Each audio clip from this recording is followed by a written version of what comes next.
सरकार स्वास्थ्य नीति अनुसार रोगी को समस्त सुविधा सुजोग जोगाइबा पई स्थिर करिसेंती, किंतु अनेक समय यार व्यतिक्रम देखा मिली। केउठी डाक्तर नहांती तो केउठी आनुषंगिक व्यवस्था नहीं तो केउठी आंबुलांस नहीं तो केबे रक्त नहीं। एसबू भितर रोगीटीए बेसरकारी डाक्तरखाना जावाक बाध्य होछि।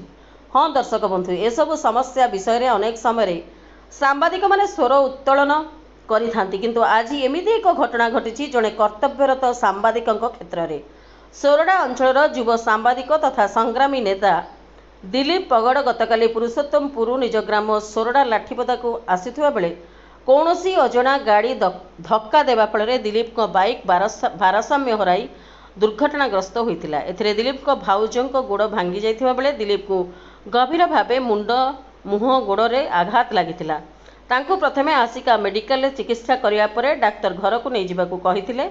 दिलीप को अवस्था गुरुतर थिबा बेले आसिका मेडिकल केउं कारणरू घर को नहीं जावाकू कहिले साधारण प्रश्नबाची सृष्टि होइछि। एही घटना सुनिया परे भंजनगर अग्रणी कवि सम्राट मीडिया क्लब सदस्य माने आसिका मेडिकल पहुंची दिलीप को अवस्था गुरुतर थिबा देखि एम्बुलेंस डाकी तांको भंजनगर नेबाकू व्यवस्था करथिले सुद्धा एम्बुलेंस सुविधा नथिबा कहिथिले एम्बुलेंस सेवा जोगाउथिबा अधिकारी।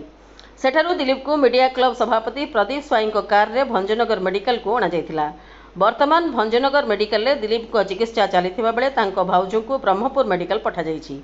तेणु एठारु सरकार को स्वास्थ्य नीति केते काम करुछि एही घटना स्पष्ट जना पड़ुछि। गंजाम जिला Bhanjanagar Purushottam Mahapatra report, prime TV Odia.